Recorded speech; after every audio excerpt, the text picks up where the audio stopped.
Good morning, everyone. Welcome to this month's edition of Webinar Wednesday. I'm Jaylene Ippolito. I'm the marketing specialist here at Project Line, and I'll be moderating today's session, watching for any questions that you guys might have. Just a note that all participants are in listen-only mode, so if you have a question at any point throughout the webinar, you can type it into the questions panel on the right side of your screen, and we'll leave some time at the end to answer all of your questions. So today we have one of our relationship managers, Jerwin Begonia, here to walk through a demo of some of the new production and MRP features in the latest version of Business One. So Jerwin, you can take it away. Thanks, Jaylene. Okay, so thanks everybody for taking the time to join us today. What we really want to do today is really focus on the new resource module in SAP 9.1. And we're going to talk about the new production enhancements as well as the new MRP enhancements. So for those of you who aren't running 9.1 yet, strongly suggest that you get on there. If you're paying your maintenance, you might as well upgrade to it. It has some great features, the new resource module. You know, in the past, we've never been able, just to go back a bit, we've never really been able to track resources such as labor and machine and roll that up into a production order to account for time and cost. With the new resource module, you can do that. You can define resources such as labor, machines, or other types of resources. You can define the resource costs and their capacities. You can track resource capacity and resource consumption. And you can allocate resources to production bombs and production orders. And then today I'm going to show you also some really cool resource reports. And some of the production enhancements that I'm going to show you today is some new features within the bill of material and the production order where you can actually create some line types, for example, resource and text line types. I'm going to show you the new row shifting capabilities. And we're going to record, I'm going to show you how to record additional quantities in time. And this is really great, especially if you want to track overages, maybe overtime with respect to labor. And then I'm going to show you some planned versus actual reports. So we can see you know, what was initially planned in terms of quantities, in terms of labor, versus our actual time and quantity. So for example, like I said earlier, if we have any overages, we can track that. And I'm also going to show you something really new here called byproducts. So, for example, if you have some scrap, maybe it's some scrap metal or a byproduct, I'm going to show you how we can account for that and show you also how we can account for that and move it to a specific warehouse. And then finally, in the new production summary tab, there's a new production summary tab that basically summarizes all the costs with respect to your resources and your items. And then finally, we're going to take a look at the new mass updates that's available in bill of materials. One more thing, MRP enhancements. I'm going to show you the new component warehouse field in the item master data planning tab. I'm also going to show you how to draw components from a specific warehouse for production items. We're going to take a look at some of the new selection criteria within the MRP process. So for example, there's a lot more documents available to select from. I'm also going to show you how to set the max inventory level if your inventory on-hand quantity is less than your minimum quantity. And there's also a new option to select multiple MRP forecasts and a new option to change the order type in the order recommendation report. So with that being said, let's start off with the demo here. So I'm just going to log into SAP here.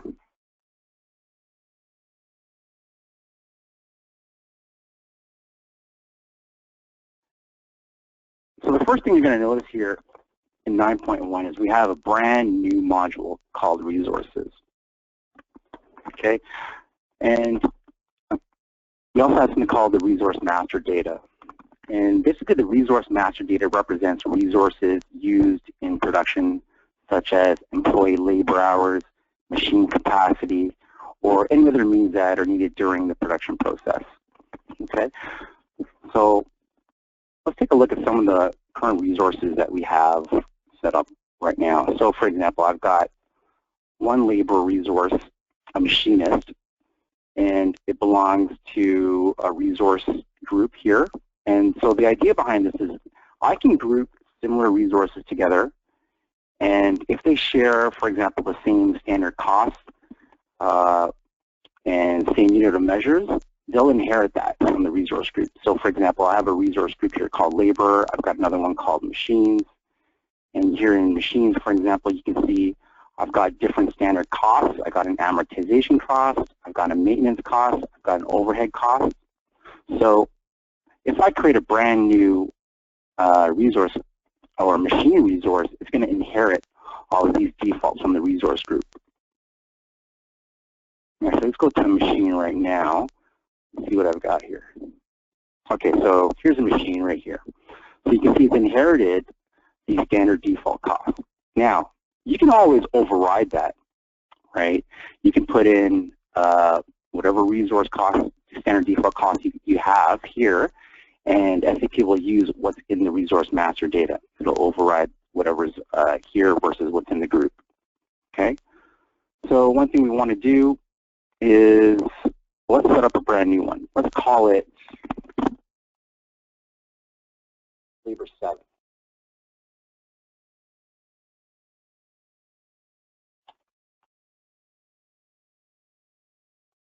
General labor, okay? And I'm going to relate it to my labor group here. So it's going to inherit a standard cost of $15. And we're going to assign a time per resource unit of 1 hour. And what we're going to do here is we're going to change it from backslash to manual. Okay, so this is actually really important because so when you use manual, you can control the actual input of time when doing an issue of components on the production order. It's really important because if there's any variances between the planned time and actual time, you can control that. Whereas if you were to choose the backslash method, the consumed resource quantity is derived from the received quantity of the final product on the receipt from production document.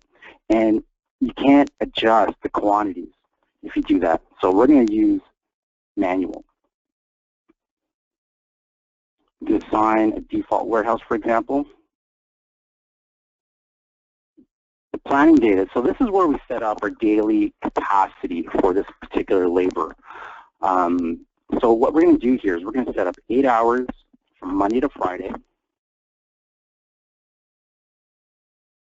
Not going to work on weekends. And we're also going to say we have 2 employees, so we're going to multiply that by 2. So now you can see over here under daily capacity, we have a daily capacity of 16 hours. An 8-hour shift times 2 employees gives us daily capacity of 16 hours for that particular day. Let's go ahead and do that for the rest of the days.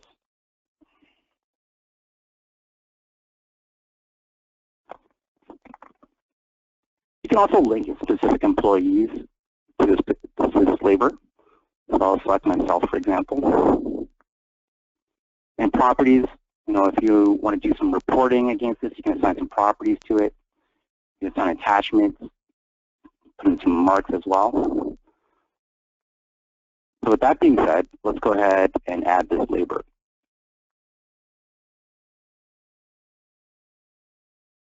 Now, what's really important is, now that we've created our resource, we need to figure out the capacity of, that particular resource. In other words, when is that resource available, and how much availability do they have? So what I can do here is I can select a date range, right? Let's just say from today until November 21. 30 days is the default. And I want to run it for a specific warehouse. Let's do it for my brand new labor person that I just created.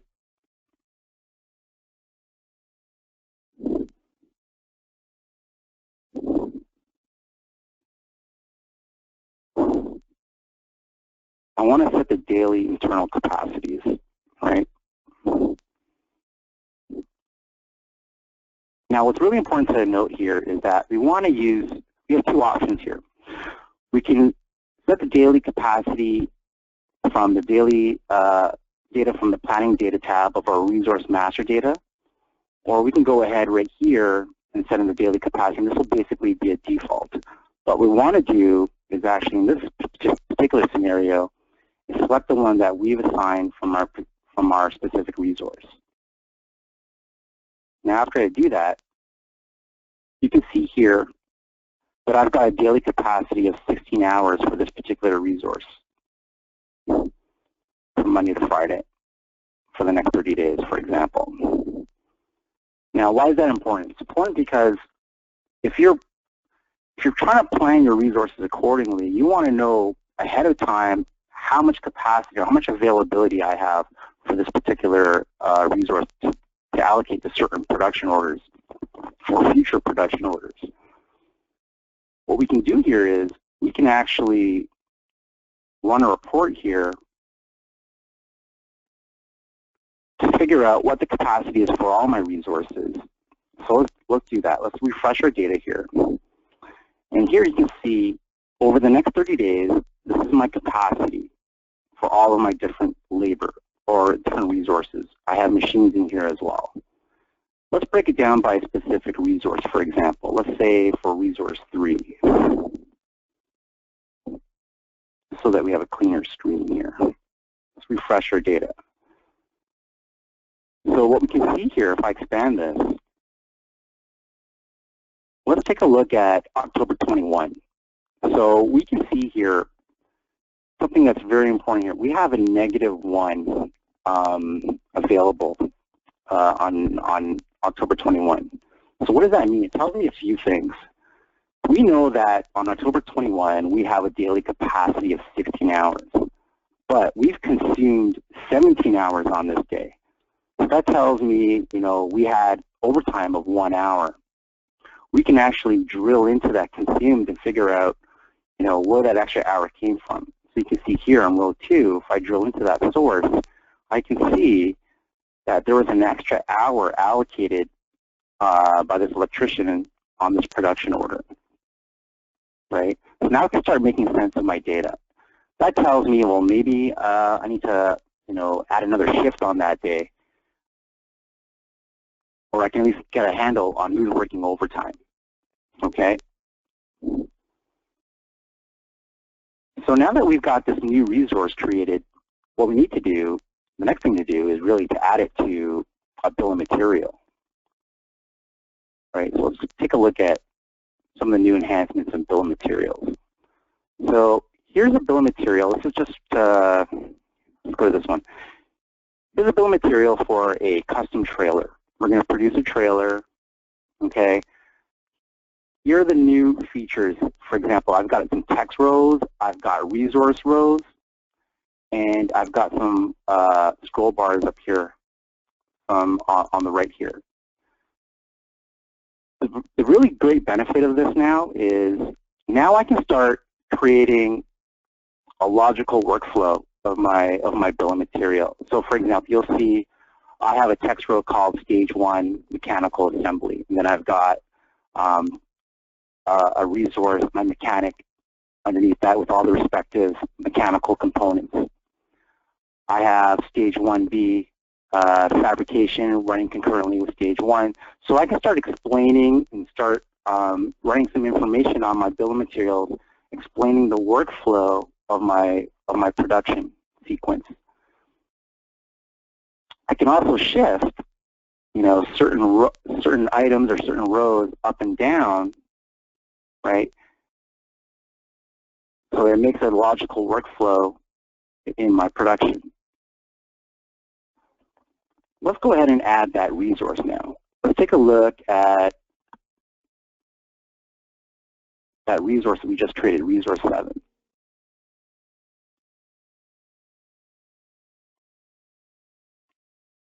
So we're going to add the general labor, let's say it takes 1 hour under Stage 4. So this general labor is going to weigh the scrap metal and move it to the scrap warehouse, okay?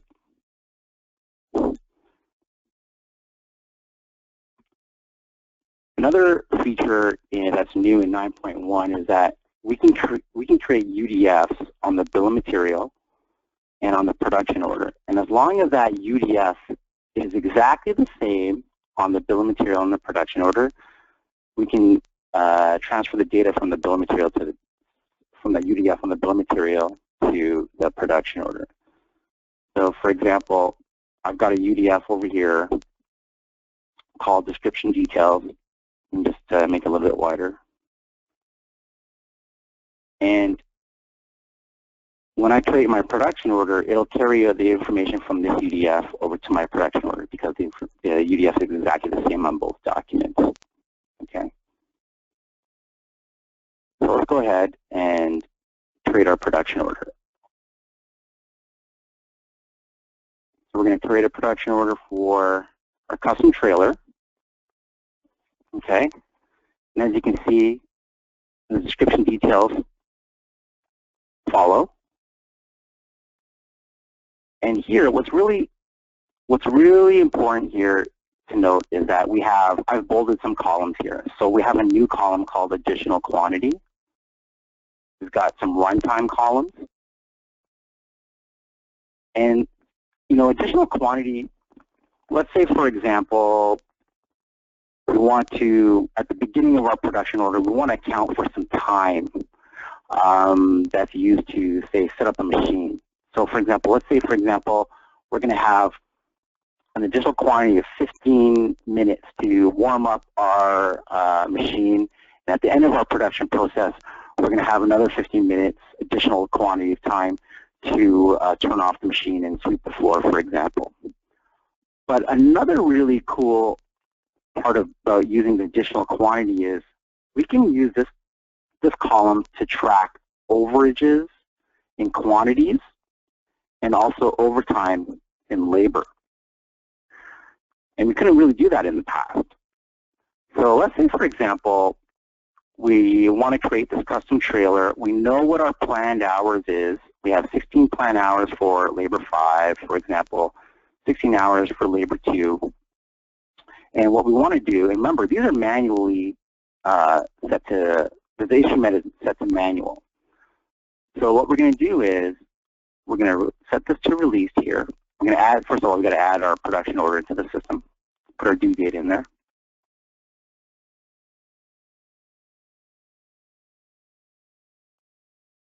Change it to released. Okay, now we're going to start our production order process. Okay, first thing we need to do, we know that we've got nothing in stock here, right, except for this line here. So let's go ahead and run, an MRP wizard to bring in some of this stock. Now you're probably wondering, well, where did these buttons come from? These are some buttons that I created using B1UP, and we had a cool webinar back in August that basically showcased B1UP. I'll put on my contact information at the end of this demo, and I can answer or get back to you any questions you have regarding B1UP. I can point you in the right direction, but basically B1UP in a nutshell allows you to create some further configurations and validations in SAP, for example, like these buttons. So let's say, for example, I run my MRP wizard to bring in the stock. Now I'm going to create.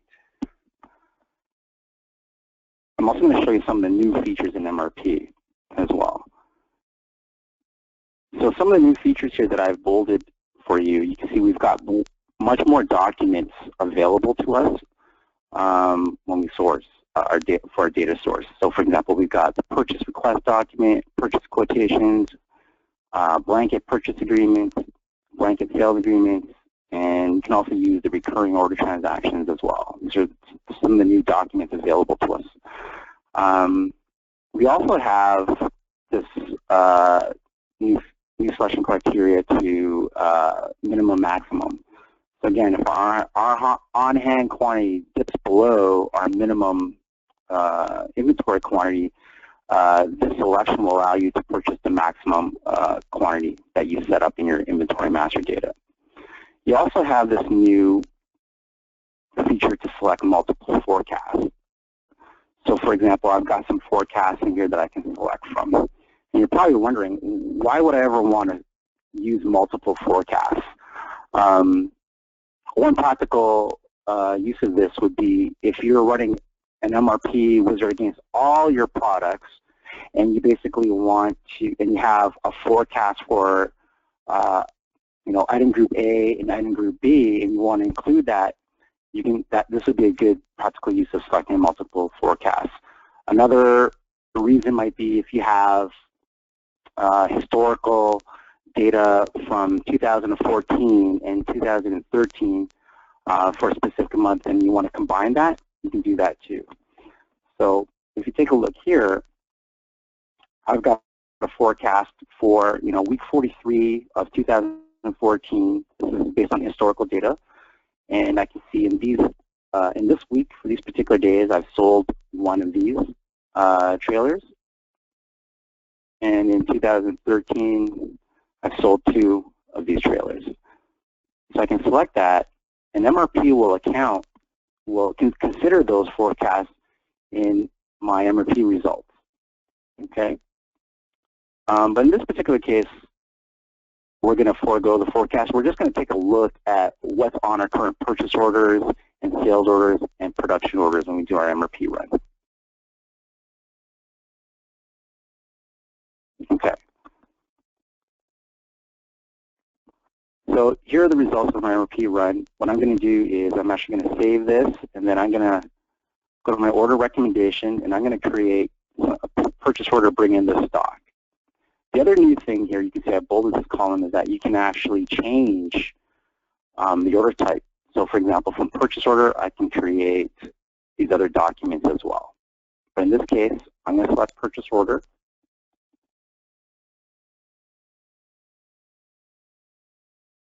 Now I've got a purchase order in my system, and I'm just going to quickly copy that purchase order to a goods receipt PO just so I can bring in that stock. So here's the purchase order I created, Origins MRP. I'm just going to copy that quickly to my goods receipt PO just to bring in my stock. Okay, so now that I've got the stock in my system, I can go back to my production order, and I can issue the components as well as my resources, and I can start production. So what I want to do here, for example, remember my hours, remember my resources here? I want to actually track how many hours Labor 5 or my mechanic has worked against this production order. So to put this into context, picture this, at the end of their shift, the employees are going up to their production manager and they're handing in their timesheets. And they're saying, the mechanic is saying, okay, I've worked 16 hours on this particular project. And if I right-click here and I issue this, so the production manager is going to go in here, he's going to right-click, he's going to issue for production. He's going to say, okay, my mechanics work 16 hours, my fabricators work 16 hours, my welders 16 hours, my machinist 16 hours, my electrician 8 hours, general labor 1 hour. Okay, he's going to verify those hours. He can change these hours if needed, but let's just say, for example, he's okay with these hours. We're going to add this issue for production into the system. And we're going to actually, what we're doing now is we're actually consuming those hours against this particular production order, right? Sorry, let me go back into my production order. So we've got those hours allocated to this production order. But let's say, for example, my mechanic actually has to work some overtime. He's got to put in an extra, let's say, 2.5 hours into this particular production order. My fabricator also worked an extra 1.5 hours on this production order. So by putting it in that additional quantity, I can start tracking my overages or my overtime. And what I can do, again, at the end of their shift, they're going to go up to their manager, they're going to hand in their timesheets, and they're going to say, okay, I worked an extra 2.5 hours. We're going to do another issue component, and we're going to enter the 2.5 hours and the extra 1.5 hours for these guys against this production order. Okay. What I've also got here now, because remember we've got all this information tracked here on the row level. It's in the database, so we can report against it. I've created, a query that basically looks at this information. So here's something called the resource summary report. Okay. Let's look specifically at labor 5, for example. Oh, here we go. So remember that extra 2.5 hours? We can see here that the initial planned hours was 16. Additional overtime hours was 2.5. Total hours required was 18.5. Actual hours consumed was 18.5 hours. So my over-under is 2.5 hours. I can do the same thing for the cost. So my cost per hour is $22 an hour. My planned cost is 352 hours. My actual cost consumed is 407 hours. And so my over-under is $55. I'm at $407. So again, we can start tracking the time and the overages on not just items, but also on resources as well.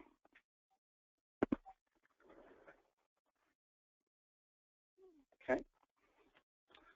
What you're also going to notice down here is that I've got a line with a negative planned quantity. And you're probably wondering, why do I have a negative planned quantity? This is for byproducts. Whenever you have a byproduct, maybe it's scrap metal.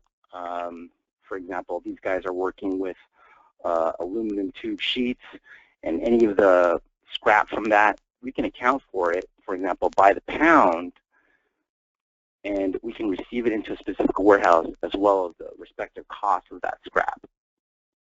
And that's why we put a negative quantity in here. And we can also track the labor behind this person. So this general labor person, he's going to weigh the scrap metal and move it to a scrap warehouse. Well, we're allocating 1 hour behind that particular process as well. Okay. So what we can do here is,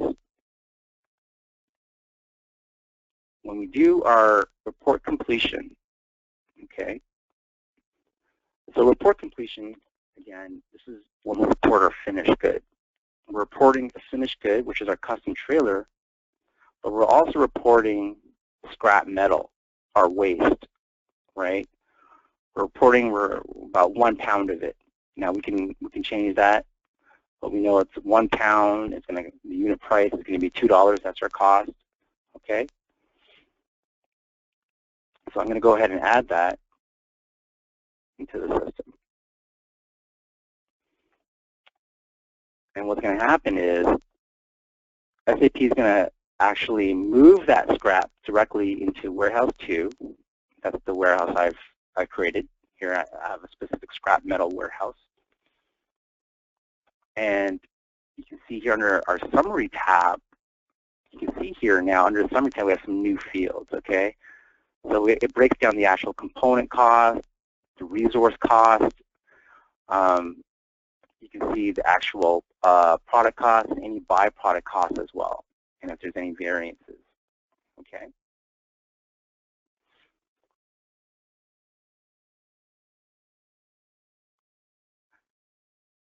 So we have, the really cool thing is we have the summary now, but what about the breakdown, right? So again, the breakdown of these components, we can get that breakdown by doing our resource summary. So we know, for example, our summary, our total resource cost is, $1731.50.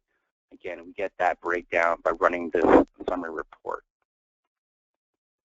And just so you know, this summary report that I created here is not out of the box. I had to write the SQL query, but it's very easy to create because I have the data here in our fields.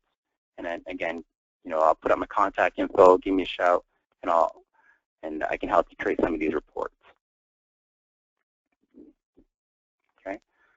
So the last step here is to, close out our production order. Just going to update that.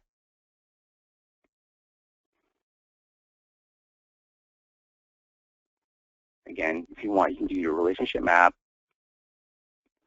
See the related documents. Again, the different issues for production because we issued, our planned hours and any overtime hours in separate production issue of components.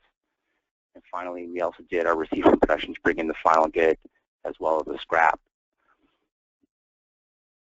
So for example, if I want to actually see what I have in my scrap warehouse, again, I can drill into the item. And I can see in warehouse 2, I have a quantity of 3 of scrap. Okay. One of the other new features behind production is we have this new bill of material component management module. And what this does, it allows us to change lines on several bill of materials all at once. We can change lines, we can delete lines, we can add lines on a bill of material en masse, as opposed to having to do one at a time. So for example, let's say I want to change a line on this particular bill of material, right?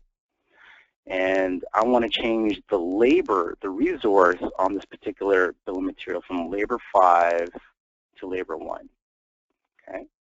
So again, let's look at that particular bill of material.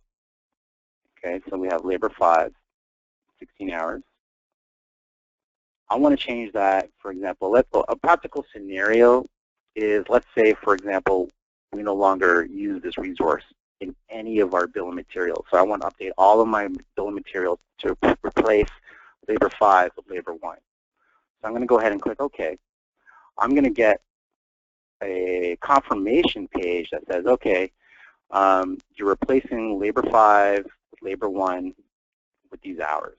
We say OK, and it makes that change. And so if I go back into this bill of material, I can see labor 5 has now been changed to labor 1. Okay.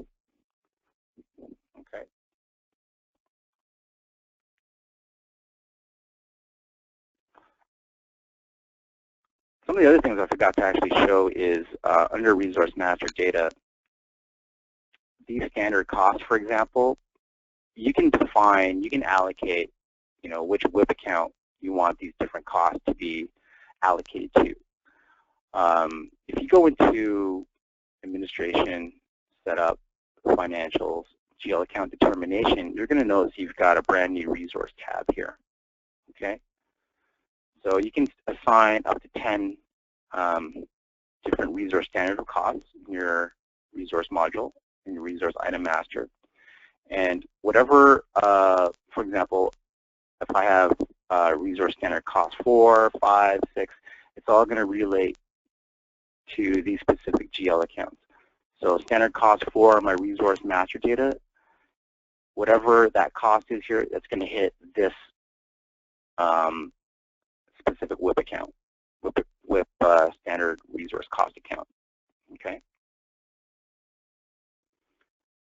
Another thing to take note of is under item master data,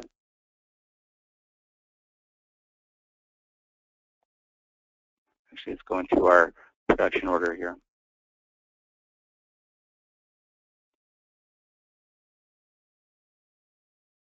One thing to take note of is under planning data, you now have, if it's a bill of material item, if it's a production bill of material item, you can choose which component warehouse you want to use. So for example, as opposed to using the warehouse on the sales document, it'll pick the respective bill of material warehouse on the bill of material. On your production data tab, you've also got some new fields here. So if this is a production item, it'll tell you which BOM type it is, the respective number of item components, and the number of resources in your item master data as well.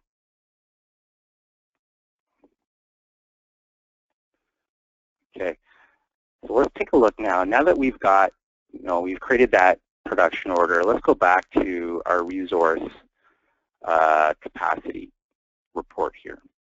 And let's run it, for example, for that new resource we just created.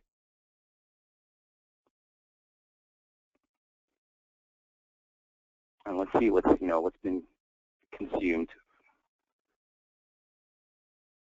So we know, for example, here we've consumed 1 hour, or I should say, yeah, 1 hour against this particular resource in this production order. Okay, and again, we can see what's available throughout for the upcoming days, for the next 30 days as well.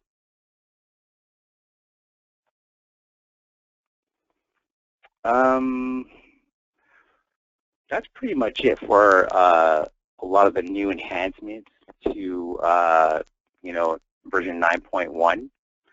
Again, a lot of stuff that I showed you today, like for example, some of these reports, putting these buttons on here, that's from the Beam One Up add-on.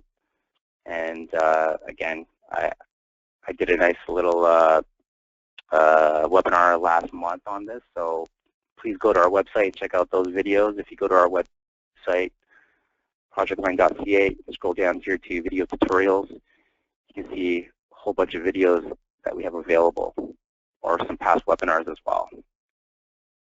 And Jaylene, if you're there, I'd like to open up the floor to any questions.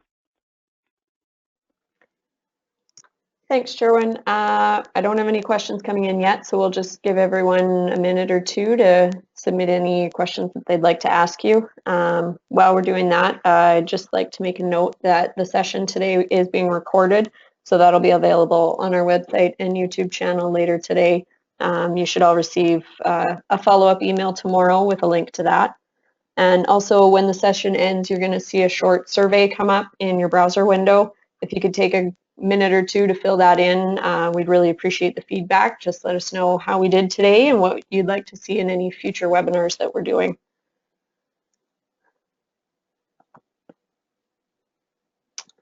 I don't see any questions coming in yet. Jerwin, if you maybe want to put up your contact information, just so that everyone can jot it down if they have any questions that come up after the session is over. Yeah, absolutely. All right, so I think that's it. We don't have anything else coming in. So like I said, if you have questions later on, feel free to email Jerwin and he can help you out. And thank you for a great presentation, and thanks for everyone for attending today. And we hope to see you at our next webinar in November, and just keep an eye on your email for more information on that. Just 1 second, we had a question come in. How is the structured BOM inputted to SAP? How was a structured BOM inputted into SAP? Yes. Okay, so for example, when you go into your bill of materials, here you can start creating your BOMs. You pick your parent item, for example, right? And then here you start selecting all the subcomponents, all the different raw materials. So for example, this is an existing BOM, but I'm just going to add to it. So for example, I'm going to add another item. Maybe it's an axle, right? Again, we have the new resource and text lines, so I can add some resources to it. Maybe I want to add a machine. And again, you can add a text line. I can insert a text line in here. You can add a row and make a text line. And this text line can be a particular stage within your production workflow. So for example, stage 5.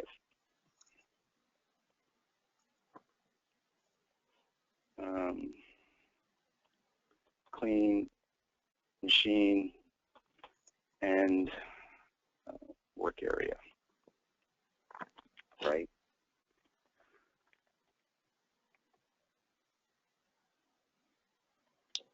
Okay, and just a follow-up to that question, Jerwin. Can the structured BOM manage one part number used in multiple locations? I might have to get back to you on that particular one. Okay. Maybe you can send me an email on that particular question. Yeah, for sure. And just one more that came in. If a BOM is created in a CAD system, is the structure of which work center needs which part set in the CAD system then imported to SAP?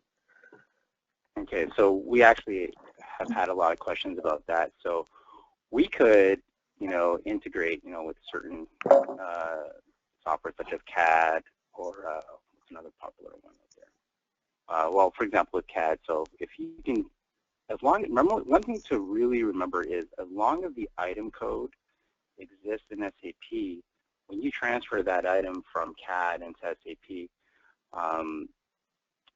we can put that item into the bill of material. There are certain things we have to keep in mind. If there's nested BOMs, bill of materials within bill of materials, we have to figure out the structure in SAP because usually it's a flat file or a flat BOM that gets created in SAP. But if there's BOMs within BOMs, then we have to kind of have to map that accordingly. So that's kind of the answer right there. It can be done, but there's a lot of I guess testing involved with it, especially when there's nested BOMs involved. Okay. So Jerwin, we'll maybe just have you follow up on some of these questions with the person that's asking them if they need more information after this. For sure. All right.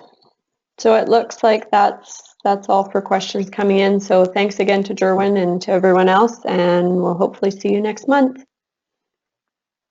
Thanks, everyone. Bye now.